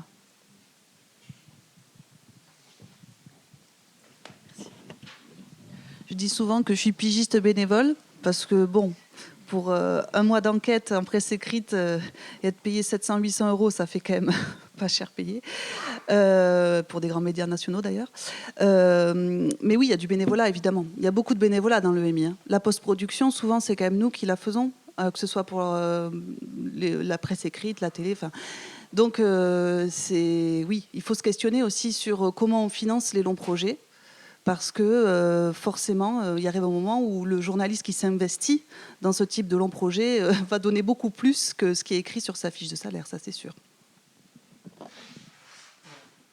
Personnellement, moi je passe beaucoup de temps en fait, à essayer de trouver les financements. Donc c'est extrêmement complexe. Je décharge ça de mes collègues pour qu'ils puissent se concentrer sur le travail sur le terrain. Mais trouver les financements est particulièrement complexe et on peut se faire doucher d'une seconde à l'autre. Le gel du pass culture a été une catastrophe. Voilà, ça a eu un impact réel. J'ai vu plein de journaux en fait refaire un pas en arrière avec une réelle défiance. Donc pour relancer la machine, c'est encore plus compliqué parce qu'en fait là ils nous ont dit qu'il y avait les mêmes niveaux de financement que les années précédentes, sauf que le saupoudrage n'est plus le même. Et donc, en fait, des établissements qui disposaient de 10 à 30 000 euros pour faire de l'éducation aux médias se retournent vers nous en disant « mais non, on n'a plus que 10 000 euros ». Et l'éducation aux médias, en fait, même si elle est inscrite dans le programme des professeurs d'histoire géo, ce n'est pas la priorité. On passe après des actions culturelles, etc., qui ont... J'en conçois le bien fondé, mais l'éducation aux médias et moi je me rappelle d'un échange avec le ministre de l'Éducation qui nous disait il faut qu'il y ait par chaque niveau, pour chaque classe, au moins un enseignement par année d'éducation aux médias. Enfin, on est encore loin du compte. Merci beaucoup pour vos témoignages, c'était très intéressant. Donc, je suis journaliste, moi, à Radio France. Je suis certifié en éducation aux médias et moi, je commence tout juste. Et effectivement, sur la question des financements, Radio France, voilà, avec l'audiovisuel public, est maltraité par le Parlement. Et du coup, dans les baisses de financement qu'on a connues ces derniers temps, ce qui a trinqué en premier, c'est tout ce qui était prévu en termes d'éducation aux médias. Et donc c'est hyper dommage, effectivement, quand en plus il n'y a pas le pass culture qui peut prendre le relais. J'avais juste une toute petite question, parce que je suis élu à la commission de la carte, et j'ai été un peu surpris de la façon dont vous avez présenté les choses sur comment on peut conserver la carte. Si j'ai compris, les revenus tirés de l'EMI, mais peut-être c'est pas vrai, sont mis de côté, en fait. C'est neutralisé, voilà, c'est le mot qui est utilisé. Et du coup, il faut justifier quand même d'activités journalistique pour avoir la carte, mais on parle de quelque chose comme 500 € par mois. Bon, alors c'est pas toujours facile à obtenir, mais voilà, c'est pas totalement fermé de la part de la commission. Il y a des efforts de fait et c'est très important, je trouve, que ce soit des journalistes qui fassent de l'éducation aux médias. Ça pose la question de la professionnalisation de l'EMI. Moi, je suis désolé, un journaliste, un pigiste qui veut faire que de l'EMI ne peut pas bénéficier d'une carte professionnelle. Et ça interroge. Oui, non, mais je l'entends. Mais il faut quand même effectivement une activité journalistique par ailleurs. On ne peut pas faire que ça, c'est sûr. C'est un vrai sujet. Si je peux rebondir, qu'est-ce qui vous a amené à vous certifier en EMI? Pourquoi est-ce que on veut faire... Parce qu'on a déjà eu l'exemple de Sophia, mais c'est bien d'avoir l'exemple d'un autre journaliste qui veut faire de l'EMI.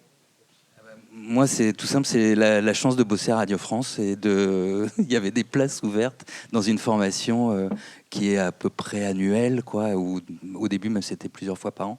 Et c'était un énorme enrichissement. J'ai découvert qu'effectivement, on était au-delà de la technique. En fait, quand on fait des ateliers radio, en fait, on n'attend pas de nous juste d'être des purs techniciens de la radio, mais bien d'être dans aider des jeunes en l'occurrence, moi, c'est ça mon expérience. Je suis pas encore sur d'autres publics et c'est très bien aussi d'en avoir, de parler avec des adultes, de travailler avec des adultes. Mais voilà, pour ce qui est des jeunes, c'est effectivement de leur donner un esprit critique, de leur donner des armes. Alors, ils sont très blindés, comme vous l'avez dit, et c'est vrai que c'est peut-être plutôt les seniors qui propagent les fake news, mais quand même, ils ont un peu d'assurance, et avec la vague de l'IA, là, ils ont un peu des certitudes, les jeunes, et ils se font avoir quand même. Donc, c'est pas mal de continuer.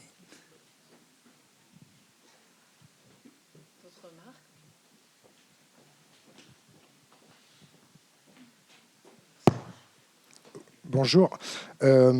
Oui, je pense qu'on pourra arriver à faire de l'EMI à temps plein à un moment, mais parce qu'il manque de coordinateurs dans les grands groupes, dans des médias. En fait, des gens qui font de l'EMI à temps plein, mais qui sont peut-être passés par des formations de journalistes ou ont eu la carte. Ça, c'est une parenthèse, mais ça avance en tout cas, et le dialogue, je pense, il commence à être là. Je voulais revenir sur le sujet. Moi, je fais des ateliers à peu près tous les niveaux. Et je pense qu'il faut reparler de la politique, la politisation en fait de l'EMI, en tout cas savoir que c'est politique et que nous, on est souvent l'intermédiaire avec le corps enseignant qui n'ose pas aborder certaines questions. Et en revanche, nous, on est aussi à l'écoute. Ça, c'est vraiment très important en tant qu'intervenant, à l'écoute de ce qui se raconte. Et nos élèves, là, ils parlent de Jordan Bardella beaucoup plus souvent qu'avant. Hein. En 5, 10, 15 ans d'intervention, c'est vraiment très, très important. Donc, pour certains, ça ne se gêne pas d'aller politiser les médias et l'EMI. Donc, je pense qu'à un moment, il faudra tomber le masque et continuer nos actions massivement. Et puis dire, arrêtons de ne pas politiser la chose. Moi, je parle de Gaza, je parle de plein de trucs. J'y suis pas forcément allé pour travailler, mais je sais travailler à partir du travail de mes confrères et de mes consoeurs. Et donc, il ne faut pas avoir peur d'aborder tous les sujets avec tous les publics. Tout ça, c'est une question de co-construction, c'est une question de projet, etc. Mais voilà, je voulais avoir un peu votre ressentiment sur cet aspect-là, revenir à parler de ce qu'on est, un des acteurs de la politique, et puis apporter l'esprit critique pour les adultes aussi, hein, aborder cette question au-delà de l'EMI, mais de l'esprit critique de manière générale. Oui, la semaine dernière, j'étais à Carvin, c'est à côté d'Annamont, et puis il y a plein d'enfants qui... « Ah, t'as vu Jordan, t'as fait un selfie ?» Là, bon, ok, c'était ça, ce qui tournait dans la cour de récré. Et en fait, quand moi, je propose un atelier des fois dans le Nord, je me dis « Ah, tiens, est-ce que je vais avoir un collectif de parents en colère qui va venir pour dire non, on ne parle pas des migrants, non, on ne parle pas du sexisme, non, on ne parle pas d'homophobie », parce que ça s'est vu, on a vu, je ne sais pas si vous l'avez vu dans l'actualité à Valenciennes, une prof qui n'a pas pu faire une sortie scolaire quand même. Évidemment que c'est politique, c'est toujours des biais, comme je dis des fois, les actions EMI. Mais quand je demande à des jeunes de l'Ouvroil d'aller interviewer des femmes avec un voile, ben oui, je sais que quand ils vont rentrer à la maison le soir, peut-être que les parents ils vont un peu tiquer. Et pas partout, hein, je ne veux pas non plus faire un stigma sur le Nord. Mais ce que je veux dire, c'est que évidemment que c'est politique. Et moi, ce qui m'inquiète le plus avec les ados, là, c'est l'homophobie, le racisme. Donc je travaille beaucoup, beaucoup là-dessus. Le sexisme aussi, bien sûr. Mais il y a quand même, surtout sur l'homophobie, je pense qu'il y a un gros, gros travail à mener, notamment chez les garçons, mais pas que. Et donc, du coup... Donc la semaine dernière à Carvin, quand on travaillait avec des ados en 4e, on allait faire des interviews dans un EHPAD et qu'on parlait de l'amour dans les années 50 et qu'on parlait de la drague et qu'on parlait du mariage, du poids du mariage, du poids du couple et tout, ben, je pense qu'en effet, derrière tout ça, il y a quand même un enjeu derrière. C'est aussi de parler de sujets comme si c'était tabou de dire aujourd'hui, ben, tiens, des sujets... alors qui sont catégorisés de gauche, ou je ne sais pas, mais en tout cas, c'est des sujets, en effet, qui font l'actualité. Et moi, je n'ai pas envie d'avoir peur, en fait, en faisant des actions en EMI, en me disant, est-ce que oui ou non, je vais avoir les parents en colère derrière qui vont appeler le rectorat pour dire, on ne parle pas des migrants, quoi. Enfin, là, c'est sûr qu'on est dans une phase très critique et qu'on se pose la question, qu'est-ce qui va se passer dans quelques années, voire très très prochainement dans les prochains mois, si on nous coupe tous les budgets sur l'EMI, parce qu'évidemment que c'est politique.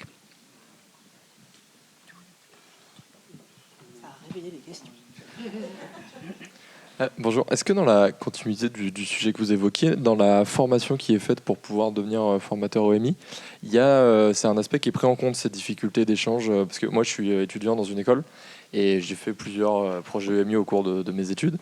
Et c'est vrai que nous, du coup, on est encadré par des intervenants qui, eux, sont formés, mais pour un collège où on a pu produire un podcast sur les thématiques, c'était justement les stéréotypes. Donc en fait, au cours des conversations, on est quand même rentré un peu dans le vif des sujets qui posent problème. Et moi, du coup, j'ai vu autour de moi des camarades d'école où ça engrangeait des situations un peu complexes, mais en ayant envie, hein, mais complexes à gérer. Et je me demandais justement si ça faisait partie de la formation d'apprendre à cadrer ces situations. Moi, j'ai pas eu de formation spécifique. J'ai eu, avec la chance, on a eu une formation sur les discriminations, comment lutter contre les discriminations, être sensible à ces sujets-là. Après, j'ai pas eu d'outils particuliers face à une classe, on va dire réticente. Ben oui. Après, moi, personnellement, ça m'effraie pas quand il y a quelqu'un qui me dit droit dans les yeux un propos raciste et tout. On va le déconstruire. Ok, ça te plaît pas, t'as pas envie de voir ce que je te montre là. On parle de personnes trans, ça te plaît pas, mais on va essayer de comprendre. Et puis après, souvent ça se détend. Enfin, c'est là où il y a un enjeu pédagogique aussi. Peut-être qu'on n'a pas forcément en étant journaliste, mais avec l'expérience, en tout cas, moi je m'appuie aussi beaucoup sur les profs. Faut le dire. Eux, ils sont formés pour ces questions-là. Ils ont, j'espère, de moins en moins peur. Enfin, mais ouais, voilà, c'est ambivalent. Des fois, en effet, les profs ils nous disent « Ah, tu abordes la question de l'amour et de la sexualité, vas-y. » Ben oui, normalement, vous êtes censé avoir des cours à la vie sexuelle et affective. Bizarrement, il n'y a personne qui est venu cette année. Donc, comment on va aborder ces questions-là? Ok. Bon, ben, j'essaie de faire comme je peux, toujours pareil, avec des articles, avec des vidéos, tout ça. Mais normalement, il y a quand même un soutien de l'équipe éducative, donc tu n'es jamais seul, en fait, face à une classe où certains éléments qui sont plus ou moins... des personnes qui seraient plutôt réticentes. Alexandre, est-ce que ça, c'est des retours des intervenants EMI, des difficultés Alors, sur des nous, sujets en fait, tabous? Il n'y a pas de sujet tabou. En fait, on travaille le sexisme. Là, par exemple, sur des parcours mémoriels, on a accompagné des élèves de quartiers sensibles à aller à Auschwitz. Donc, on les accompagne. L'important, c'est de rester, en fait, se recadrer toujours sur les faits. Et on les ramène toujours à ça, à cette réalité-là, pour éviter en fait que ça parte en vrille, parce que évidemment des fois il y a des tensions dans les classes. Donc sur les questions d'homophobie, c'est vrai que c'est un sujet là qui est en train de prendre. Donc on essaie nous déjà de travailler ensemble sur comment on va appréhender ce sujet-là en classe. Voilà. Et donc c'est pour ça. Tous nos ateliers, en fait, ils ont une colonne vertébrale commune. Et chaque journaliste y apporte sa touche en fonction de son expérience. Mais cette colonne vertébrale nous permet, en fait, de garder un cadre qui fait que d'un bout à l'autre de notre territoire d'édition, on va avoir grosso modo la même formation. Oui, bonjour. Moi, j'ai l'impression qu'un autre problème aussi qui se pose dans l'éducation média par rapport au financement notamment, c'est d'une part l'autocensure et les injonctions contradictoires. C'est-à-dire que j'ai l'impression que sur certains sujets, il va y avoir des rédactions qui vont être « Ah, ce sujet, t'es sûr qu'on va l'aborder? Je suis pas sûr, etc. » parce que ça donne telle image du journal. Les profs « Ah, bah, les parents d'élèves, on a déjà eu ce problème-là, donc on ne sait pas si on va aborder ça. » Là, on va dire l'académie, le département, la région, la ville. « Ah, mais oui, mais vis-à-vis de ça. » Et du coup, on se retrouve dans une situation où s'il y a un problème, ce sera de notre faute, parce que c'est nous qui sommes intervenants en fin des fins. Sauf que parfois, ce qui répond aux attentes des uns n'est pas ce qui répond aux attentes des autres, et il faut choisir entre est-ce que ça c'est le plus pertinent vis-à-vis des élèves, est-ce que ça c'est le plus pertinent vis-à-vis des profs, est-ce que ça c'est le plus pertinent vis-à-vis des financeurs. Et donc moi la question c'est un peu comment vous vous dépatouillez avec ça. Est-ce que c'est plus simple quand c'est l'établissement qui paye directement, parce que du coup l'interlocuteur c'est l'établissement, donc on fait par rapport à l'établissement. Est-ce qu'au contraire c'est plus simple quand l'élément financier n'intervient pas, et donc du coup on peut se concentrer sur le pédagogique, et l'élément on va dire financeur, finalement le contenu il le regarde pas? Est-ce que ça dépend, enfin comment vous dépatouillez avec ces enjeux-là? Alors, pour l'histoire des financements, évidemment, moi, ça m'intéresse pour trouver des financements, mais pour la partie financière et budgétaire, on a créé un binôme. C'est-à-dire que moi, je m'occupe de tout ce qui est éditorial, et puis on a à la comptabilité une personne qui est missionnée pour discuter que des questions d'argent. Donc, en fait, moi, mes interlocuteurs principaux, c'est pour essayer de bâtir un projet qui a du sens éditorialement. Et donc, on travaille beaucoup avec les établissements, mais dans la co-construction. En fait, c'est un peu de l'EMI inversé, c'est-à-dire qu'on va partir de l'attente des élèves pour construire un projet. On ne va pas arriver avec un projet ficelé, et je crois qu'on travaille beaucoup là-dessus. Et ce qui fait que ça élargit notre spectre de travail, où on aborde plein de sujets différents. Mais évidemment, donc on a parlé...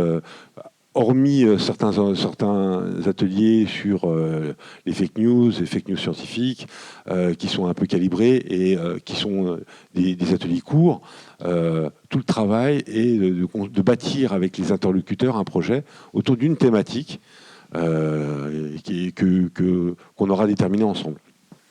Moi, en tant que journaliste indépendante, j'évite de tout porter, c'est-à-dire d'aller chercher les financements, de créer le projet. Je dis ça, mais en ce moment, je suis en train de répondre à un appel à projet toute seule. Non, mais j'évite dans l'absolu. Et j'essaie de me protéger aussi avec des associations qui font de l'EMI. Je pense évidemment à La Chance, je pense au Club de la Presse Occitanie, parce que s'il y a un problème... tac, c'est comme dans une rédac. Si tu as un problème, tout d'un coup, hop, ça remonte à une équipe soudée qui te soutient ou pas. Enfin, en général, c'est quand même soudé. Et donc, tu peux être protégé aussi juridiquement. Mais après, honnêtement, ton témoignage-là, moi, personnellement, je ne l'ai pas encore trop ressenti.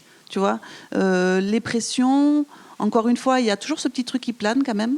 Mais personnellement, dans tous les projets que j'ai menés jusqu'à présent, depuis 4 ans, j'ai pas eu cette crainte-là de me dire est-ce que oui ou non les parents, tout ça. Enfin, j'en parlais un peu tout à l'heure. Bien sûr qu'il y a un petit truc comme ça, parce qu'il y a une petite musique ambiante là qui est un peu nauséabonde en ce moment. Mais quand même, j'ai jamais reçu de pression de censure, comme tu parlais de censure, ou d'autocensure, jamais.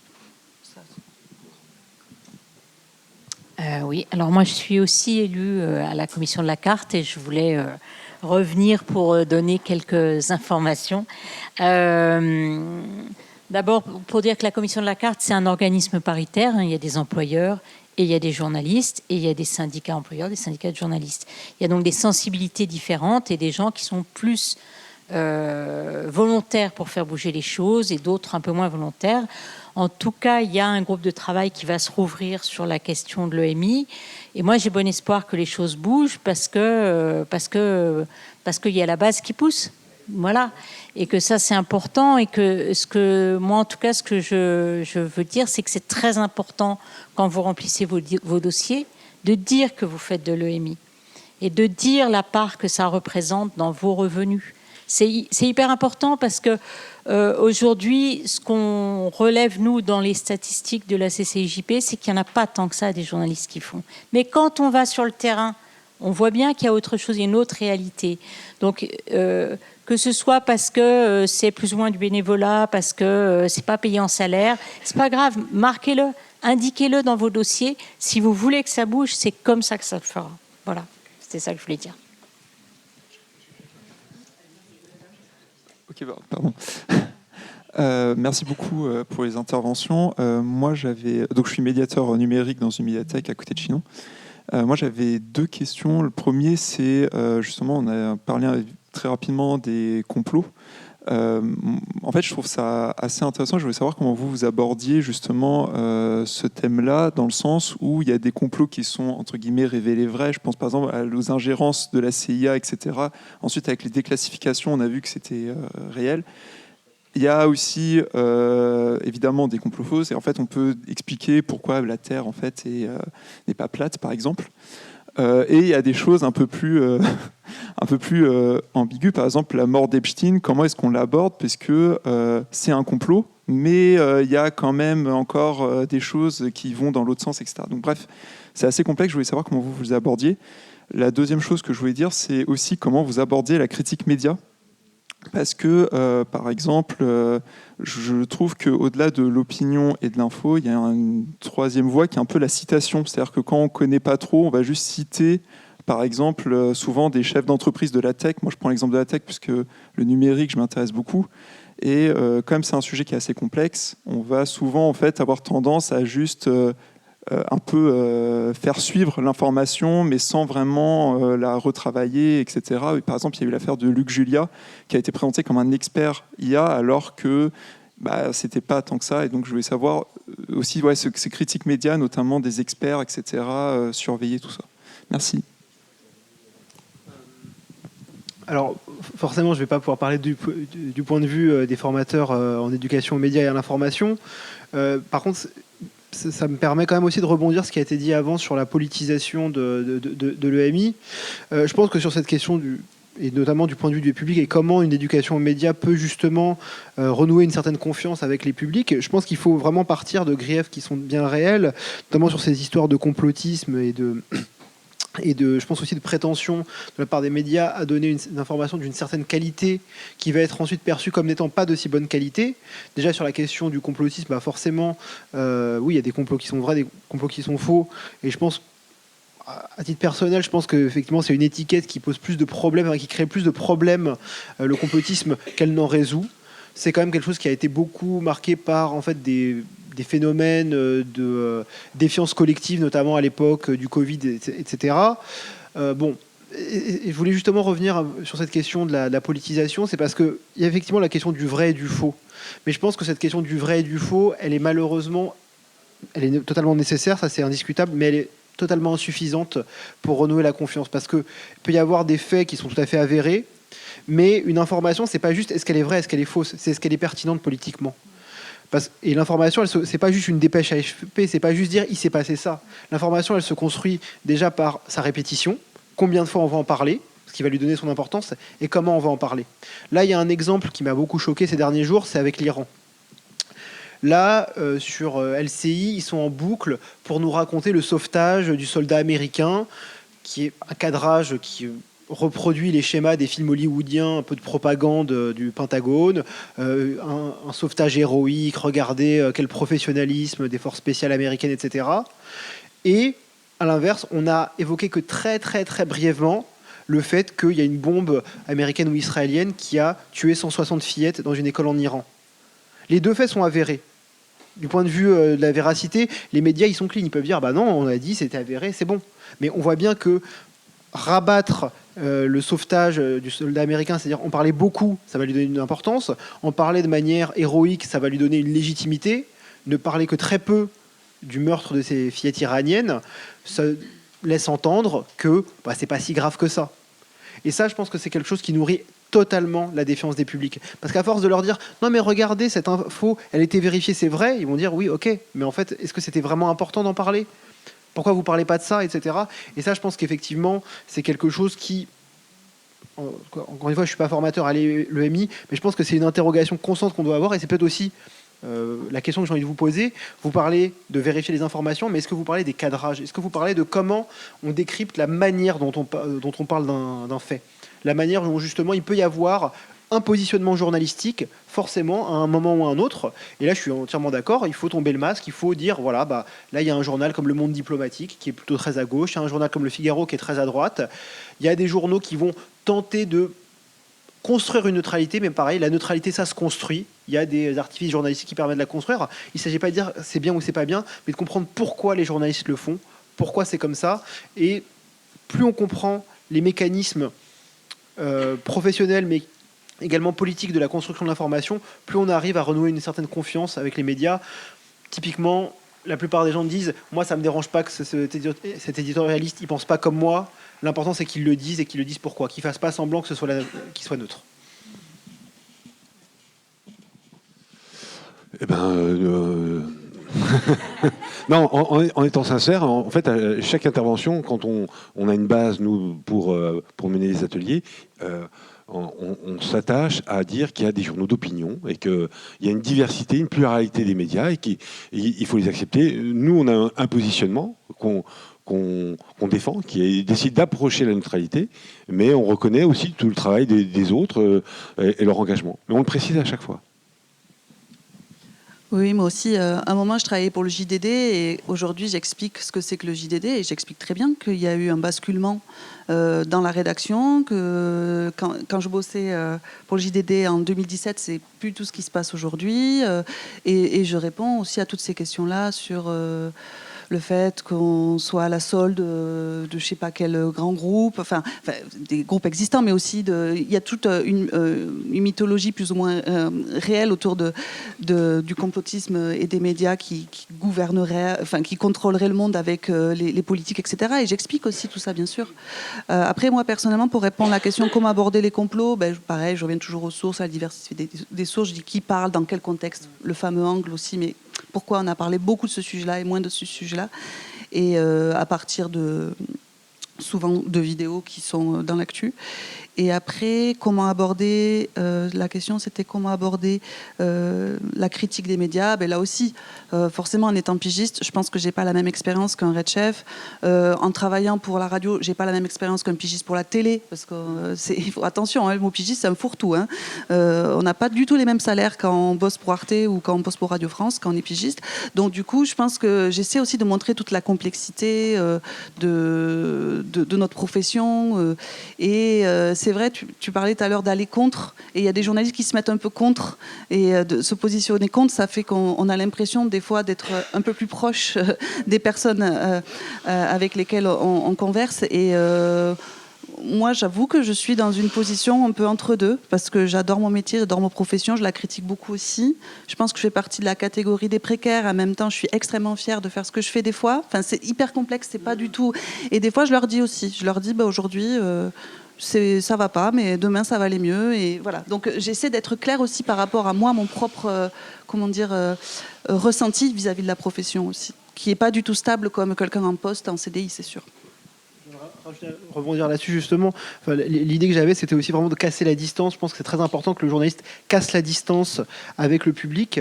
Le journaliste peut avoir parfois cette image un petit peu d'acteur en surplomb du monde social, de la société, et au contraire, il faut, je pense, se le réinsérer dans la société. Mais par contre, casser la distance, c'est effectivement ne jamais le faire avec complaisance, ne jamais faire semblant, accepter qui on est, accepter la distance bien réelle qu'il y a, mais également ne pas non plus construire artificiellement une distance qui pourrait servir justement à se légitimer. Et qu'aujourd'hui, je pense que la légitimation, elle passe par une certaine proximité, par le fait que ce que dit le journaliste résonne avec notre expérience et que il y a cette proximité et qu'on se reconnaît aussi dans une information à laquelle on croit et surtout dans laquelle on donne de la valeur. C'est une information dans laquelle on se reconnaît. On se dit, je pensais ça, et effectivement, le monde est conforme à ce que je pensais.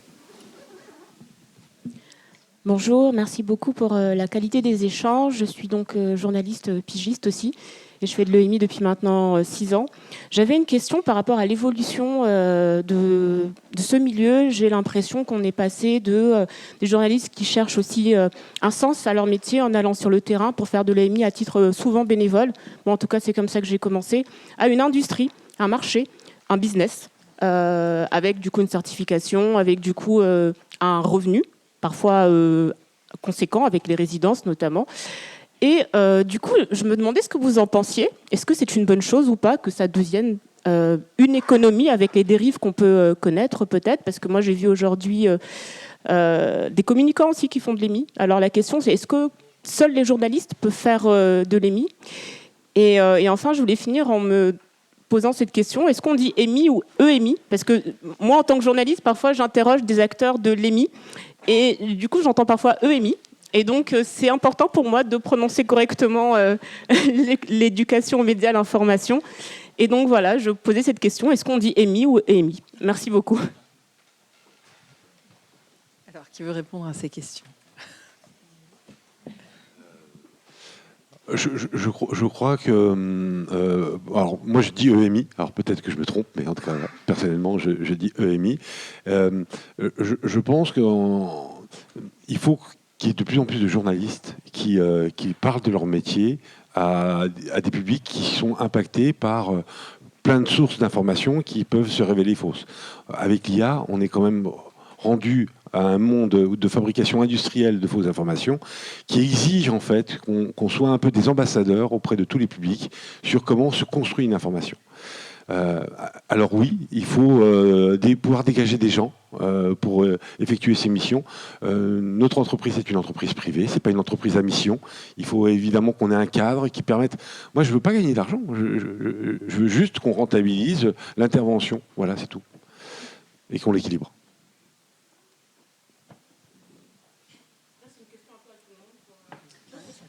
C'est une industrie Oui, bien sûr qu'il y a une industrie, bien sûr qu'il y a des marchés et bien sûr que la question se pose des dérives, mais peut-être qu'on peut organiser une nouvelle table ronde autour de comment construire la professionnalisation qu'est-ce que ça veut dire de mettre un acteur EMI et comment les journalistes peuvent-ils se positionner face à cette professionnalisation. Voilà. On n'a pas de réponse sur EMI, EMI. Il va falloir aussi une autre table ronde, je pense. C'est l'usage qui fait la règle. Ah, c'est ça. Et l'usage n'est pas stabilisé, donc on fait ce qu'on veut. Merci à tous.